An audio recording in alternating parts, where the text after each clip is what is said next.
Welcome to the Blogger Genius Podcast, brought to you by Milo Tree. Here's your host, Jillian Leslie.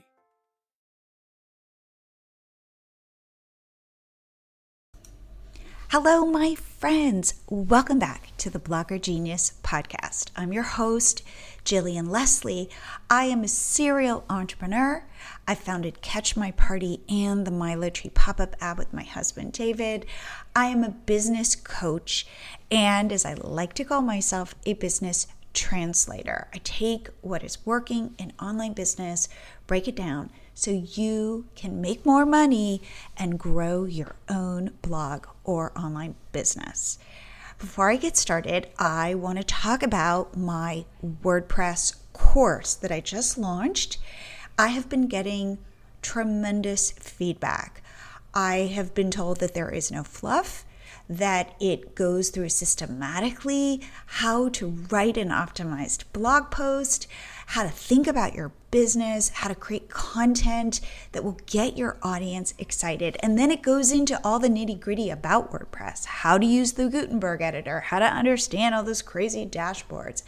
I try to give you the shortcuts so you know what to pay attention to and what not to. You can find out more at milotree.com/WordPress. Super easy. And I am raising the price on Friday. So click through to see how much it costs and know that this price will be in place until the 29th. And then I'm going to increase it because this is my introductory price. I would love you to take this course.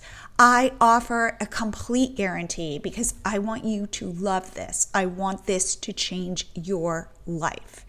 And if it doesn't, then I haven't done my job. And I do think I have done my job with this.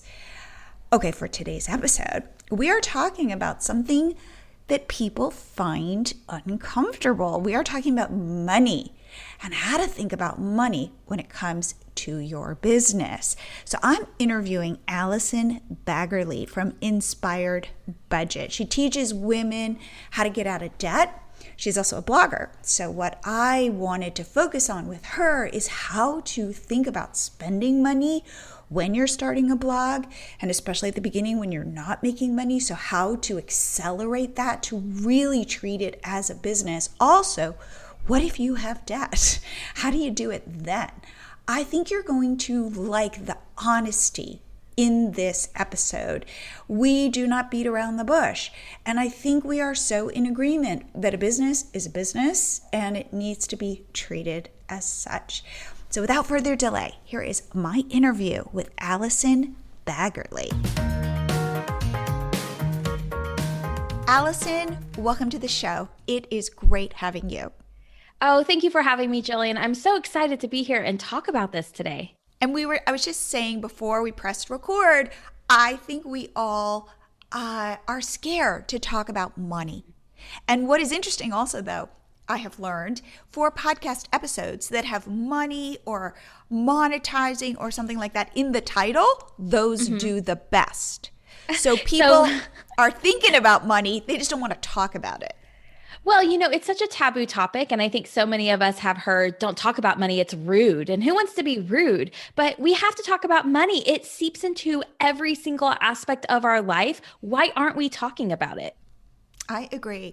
And I do think so many online entrepreneurs and bloggers want to start their own businesses because they want to make their own money. They want to take their fate in their own hands, launch something. These are people who work hard and they're like, why am I doing this for somebody else? Why can't I do this for myself? But I think that they don't know, and I want to talk to you about this, how to manage thinking about money and starting a business.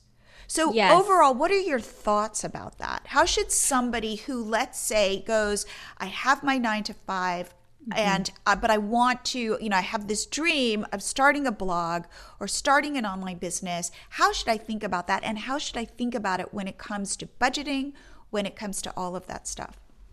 So, that's exactly the position I was in years ago is I had a 9 to 5. I was a teacher, an elementary teacher.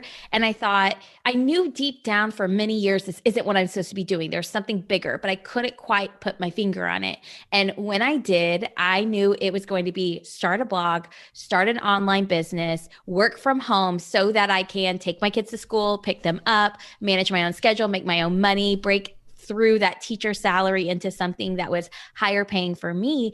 And the way I looked at it was I said, okay, I'm giving myself, and at the time I told myself I'm giving myself this 5-year deadline because I can't work as a teacher and run this business on the side for a long, long time because it was affecting my family. It was affecting my health. It was affecting all of these aspects. So I gave myself this deadline. All right, wait. That was so first of all, how many years ago was this? How many kids did you have? So I started in 2017, and that's when I realized summer of 2017, I said, I'm going to do this. I had my vision. I started my blog, I started my Instagram, I started creating products. And at the time I had young kids. I had probably like a 6-year-old and maybe like a 3-year-old or 4-year-old. Wow. And so, yes, 3-year-old and a 6-year-old. So little kids, which meant I was going to work all day as a teacher. I would get there at like 6:45 in the morning, get home from picking up kids from daycare by 5 o'clock or 5 o'clock in the evenings that, you have to drive and pick them up and do all the things, make dinner. And then I would work from 7:30 until 10:30 at night. And it was exhausting. And then I would work on the weekends. And it takes a toll on you. And I wasn't expecting that toll it would take. And so when I originally gave myself this timeline of 5 years, 1 year in, I was like, I can't do this for 4 more years. I have to find a way to replace my income. So that was my whole goal, was how can I replace the teacher income I am making? And when I was able to do that consistently I actually only did it for 3 months before my husband and I decided this is it. Allison's going to quit at the end of this year. So we decided in March, Allison's going to leave. So what I did was I had this runway of income. I was still going to be paid for my teacher job for May, June, July, and August. And I decided in March, okay, I'm going to quit because I've replaced my income. And I gave myself, what I did was I saved that money in a savings account called my Quit Teaching Fund. It's literally what it was called, my Quit Teaching Fund, because I knew I needed to have some backup because I wasn't going back.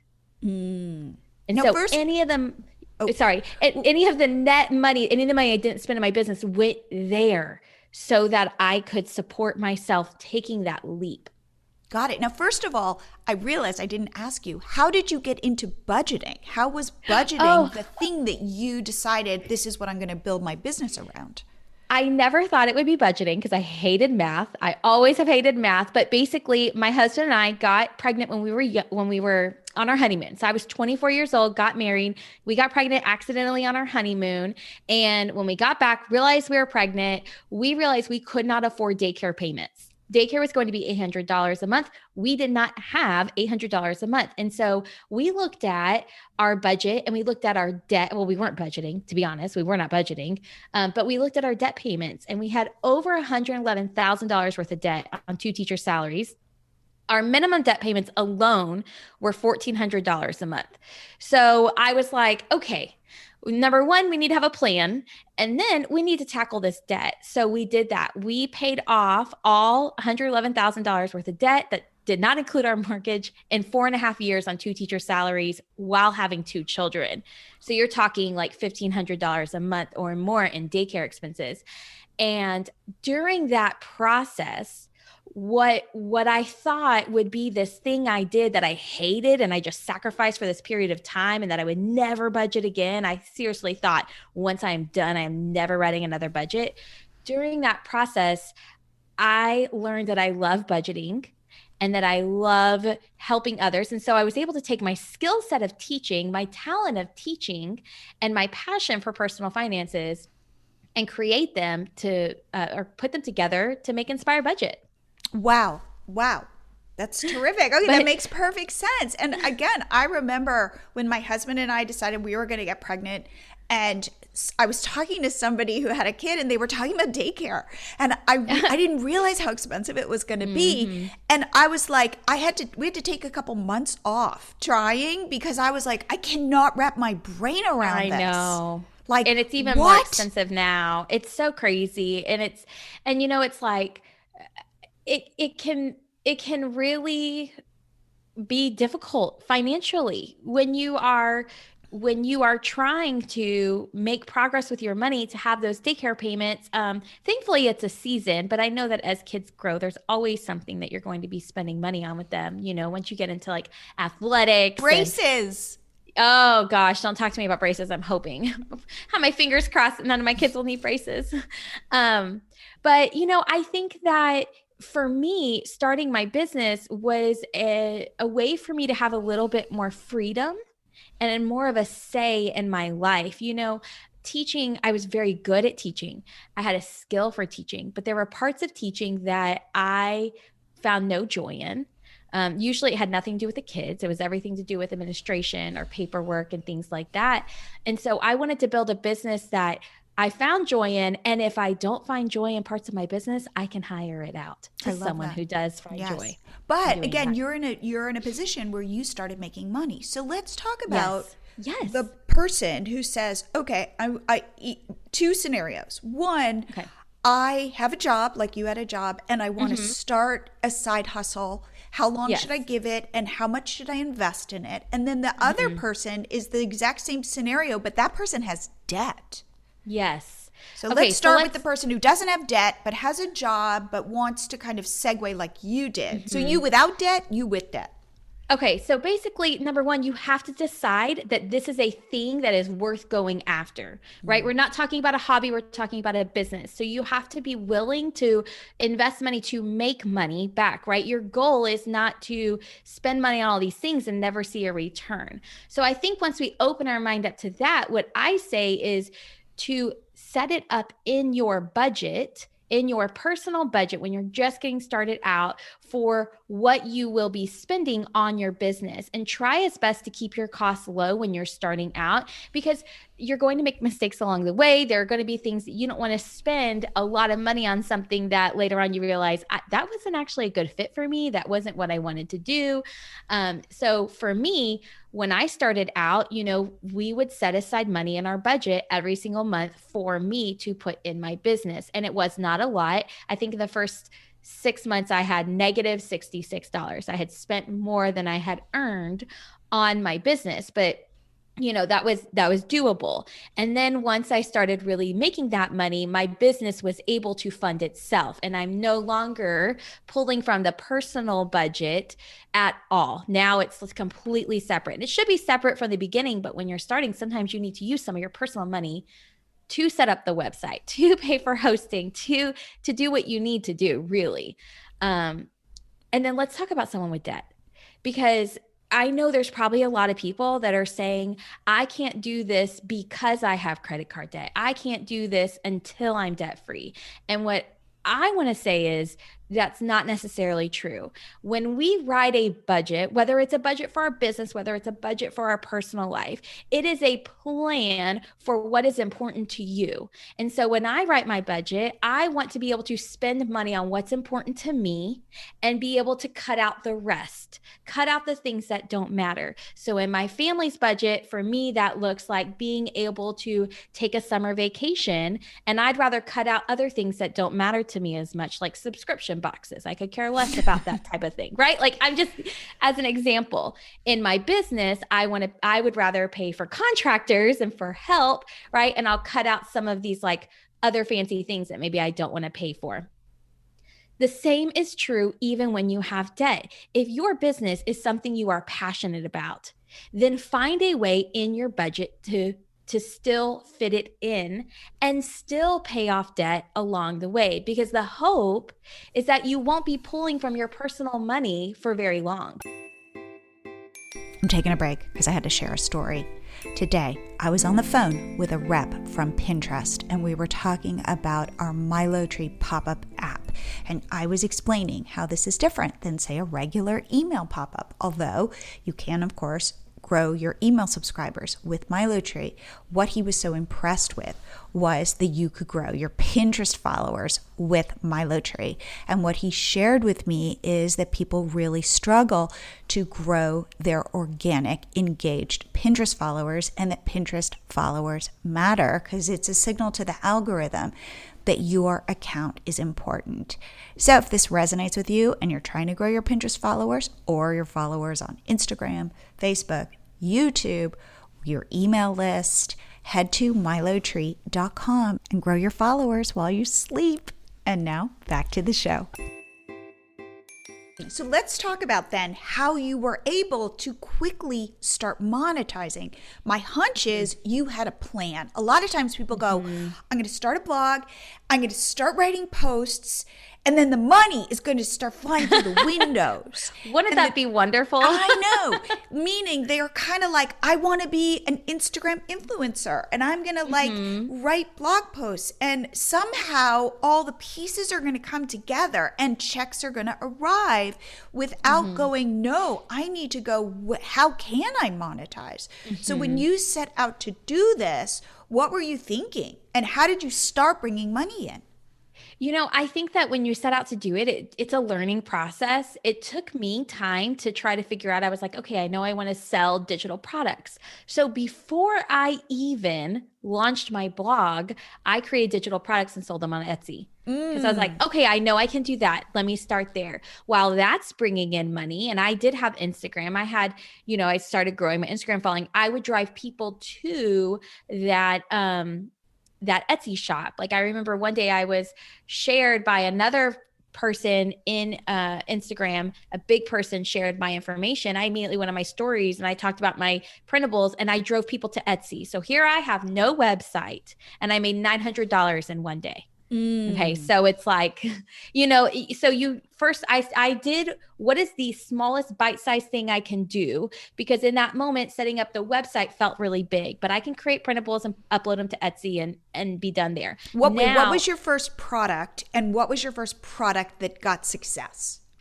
So my first product were cash envelopes. My first product that got success was this printable budget binder that I don't even sell anymore because I think it is the ugliest thing ever, but people bought it. So wait, the first thing was cash envelopes. What does that mean? Yes, printable cash envelopes. So basically envelopes that you cut out and you put cash in to help you with your personal budgeting. And so I would sell those on Etsy. And then I had this planner that I made, this budget planner. I made it in PowerPoint. It had no color. I thought it was good at the time. I look back at it and I'm like, how did I make money on this?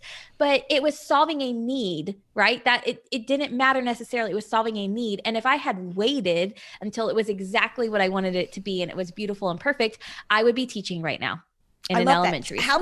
How many products from cash envelopes to this budgeting printable, binder. How many were on that? How many products did it take before you went from one to the other?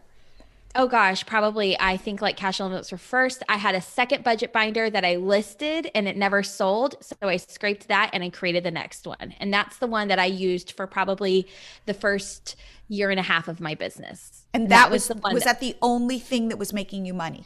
So at the time I started with that, I started with my cash envelopes. And that's when I then dived into my blog post. Okay, how do I set up my blog? How do I get, 1 cent from Google AdSense, getting that set up. And then from then it went into working with sponsorships. Sponsored posts on my blog, sponsored, work on Instagram. And then going in and starting to really research, okay, now that I have these streams of income kind of set and I'm no longer spending my time working on them, how can I now go and work on other streams of income? Because this just isn't going to cut it. So I started a membership. I have a membership group to help women with budgeting and to make it work for them. So it allowed me to free up my mental space because I had done these other tasks that now feel so easy, but in the moment felt difficult.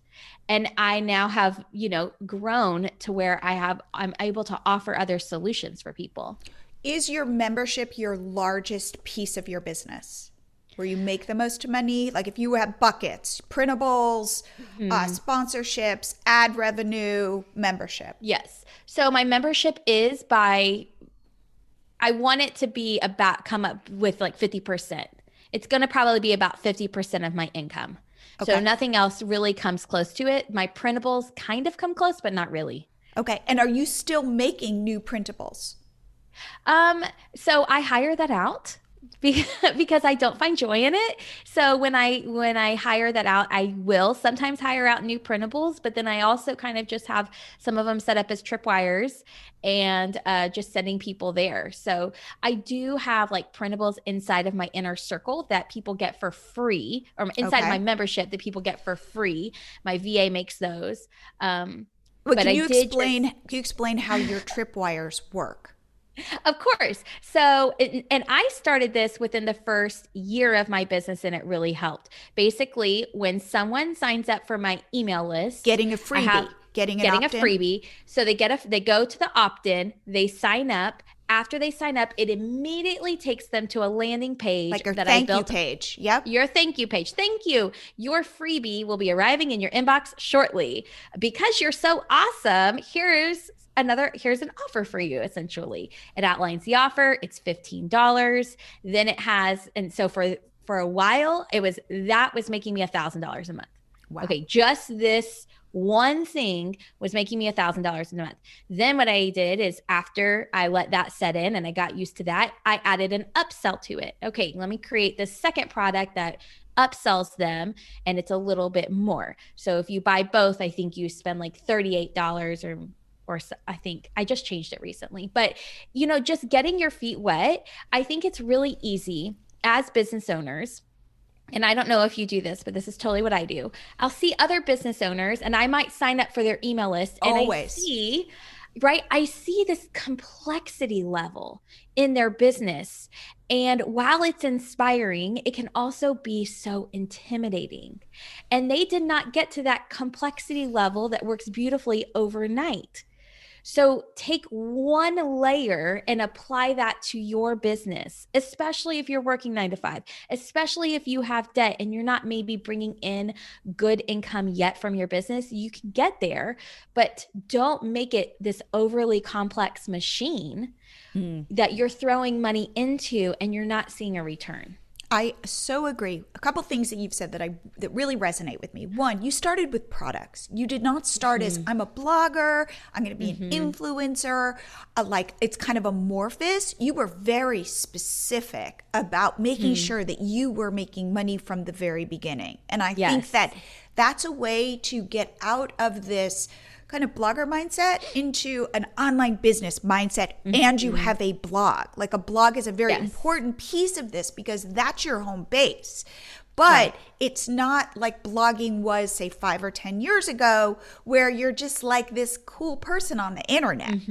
That comes hopefully later, but it's more intentional rather than I stumbled. A lot of the bloggers I interview back who started 10, 15 years ago go, oh my God, I started a blog and I blogged about my family, and then brands reached out to me and they kind of backed into being businesses. Right. I think being intentional up front and saying, no, I'm a business first, I think is the way to grow much faster. Now, for brands, when you started doing sponsored content, were you reaching out to them or were they coming to you, and what types of brands?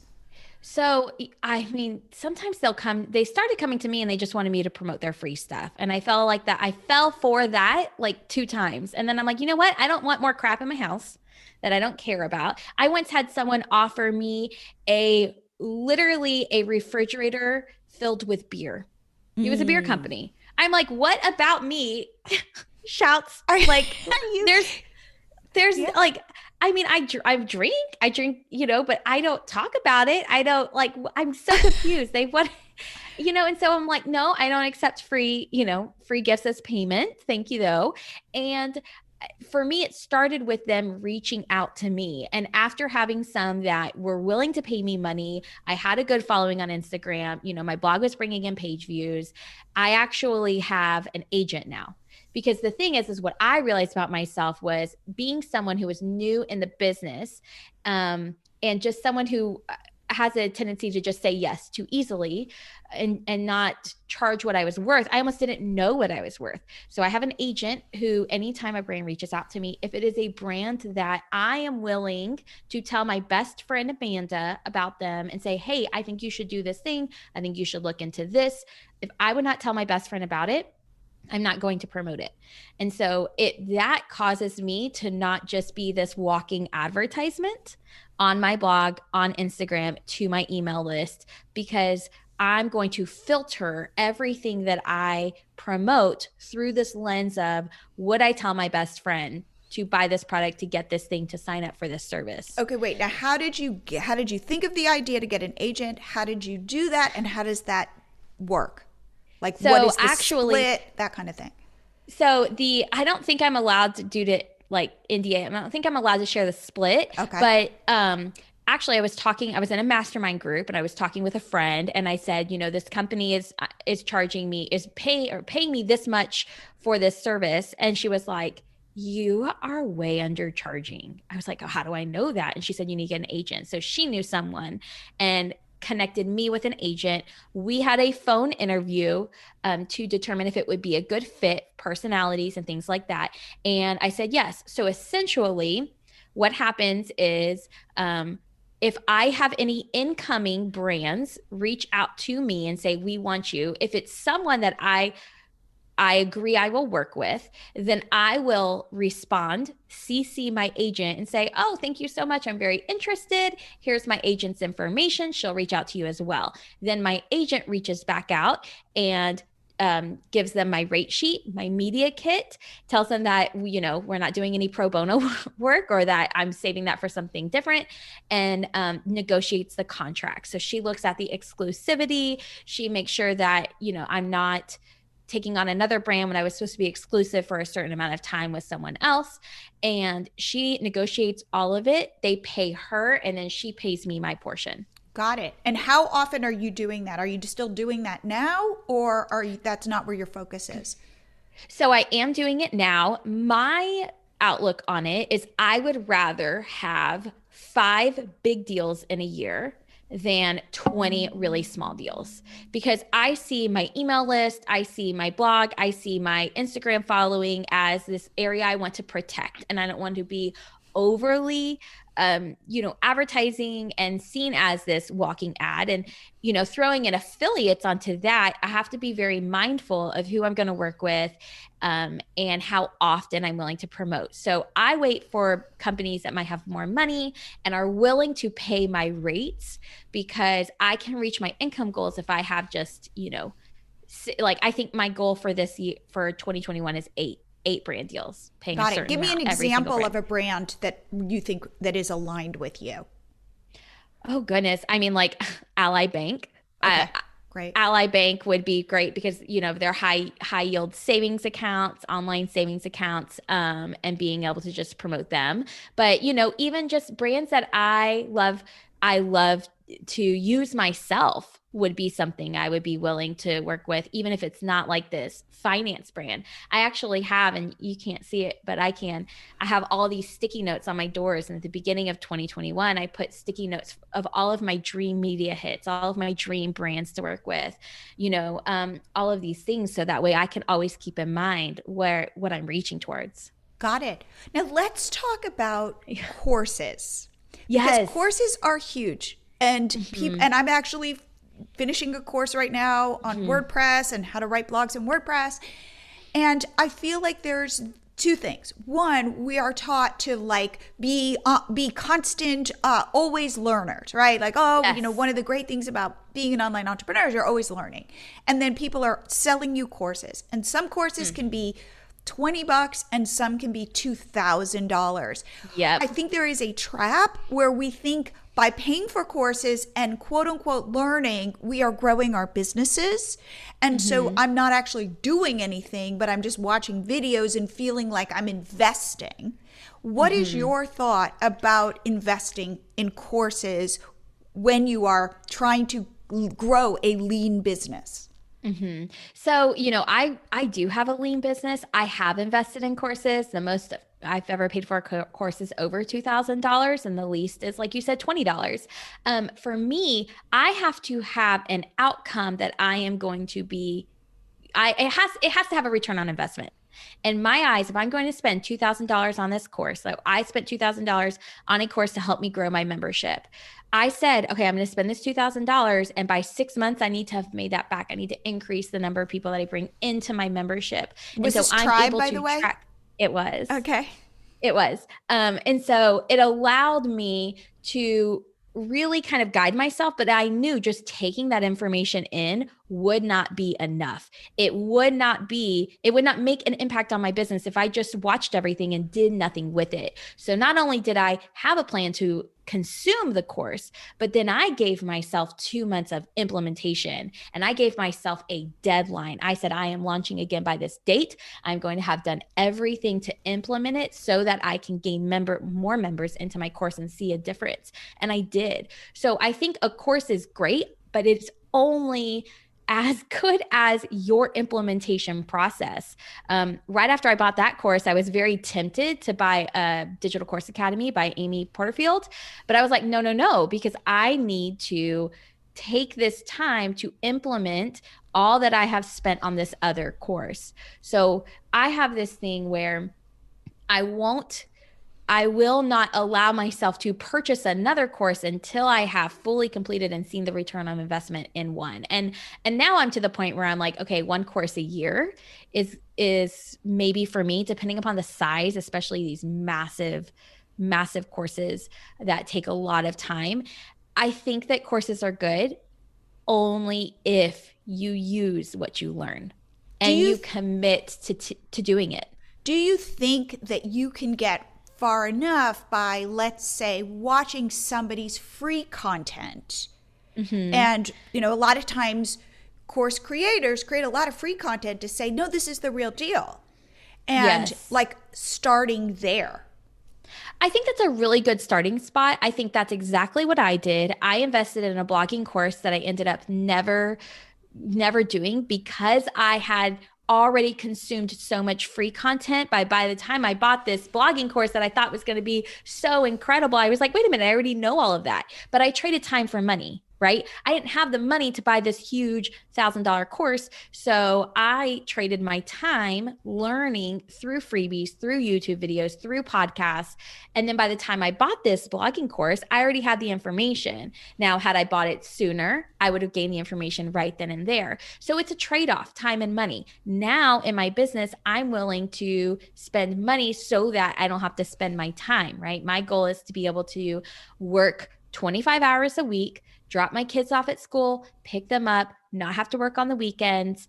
It's for a more balanced life that I'm creating for myself, and that is my choice.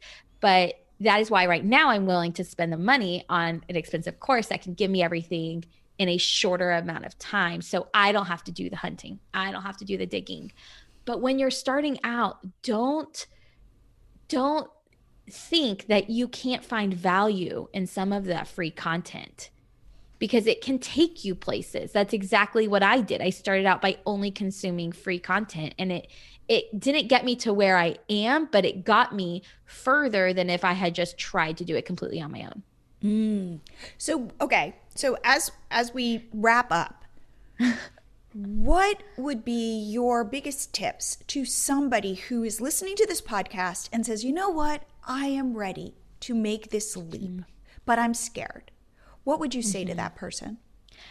I would say that the fear is normal. That is a completely normal response. It doesn't mean you aren't ready. Having that fear holding you back doesn't mean you aren't ready. It just means that it's different. And so what I would say is give yourself a deadline.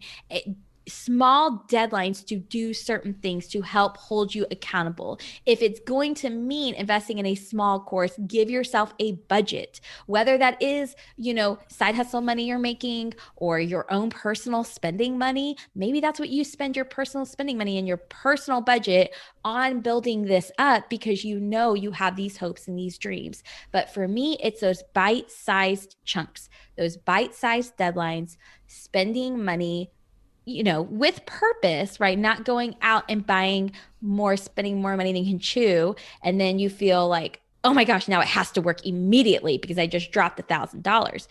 It doesn't have to be like that. But giving yourself those deadlines, having a roadmap to follow will help make it easier and it won't feel so daunting. I love that. It's like breaking it down. And as you were saying, you see these complicated systems that people have set up and like, you don't know how long that took them to do it. It's like one piece at a time, one step followed by another step. And if you look back in a year, it's amazing how many steps you've made. Yes. And I like to think of it like, taking it back to my personal finances with budgeting and paying off debt. I'll never forget sitting there and realizing we had $111,000 worth of debt. I had no idea. It was that much. I knew what the minimum payments were, but I had no idea. And I remember standing there and I remember telling my husband, I feel like I'm staring at a mountain and I have no idea how to get to the top. And it's like, when you look at it as this huge thing, it feels impossible, right? And why bother? Why bother when it feels so hard? But what we did was we took our goal and we broke it down by year and by month. How can I just do this one thing this month to get closer to that goal? And do that with your business, right? What is it that you have these big dreams, these big goals? It can feel so impossible. Break it down. What's the one thing you need to do this month? Is it to set up your website?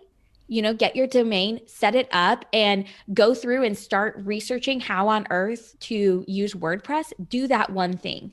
Then the next month, figure out, okay, you're going to create your one digital product that you're going to start focusing on, create that one thing. And by the end of the year, you've done all of these things and you're looking back down and you're like, how am I halfway up the mountain already? I know. Absolutely. And I'm going to say, I share this a lot. Remember the concept of B- work, which means you do B- is above average work. I'm not saying go do C-level work, but it's not A+ work. Like, do not hold yourself to that standard. You will get nowhere. Remember, perfection is not profitable. So do stuff that's a little bit embarrassing, that's a little bit rough around the edges. When you talk about your first budgeting binder and now you look back and you're horrified, but you want to put it out. Even if you feel like, God, this isn't my best work, make it good enough, make it B- and move forward. Yes, I completely agree with that 100%. Because like even my first website, when I look back at the beginning of it, I'm like, what is this? But it was my B- work then, but I was basing it off of my own what I had known, what I was capable of at that time. And as you continue to work on it, you grow and you create better things and your B- changes. Your level of norm changes and that's totally normal. Absolutely. Okay, Allison, I've loved this talk. I feel like it's very inspiring. If people want to learn more about you, reach out to you, all that stuff, where can they find you?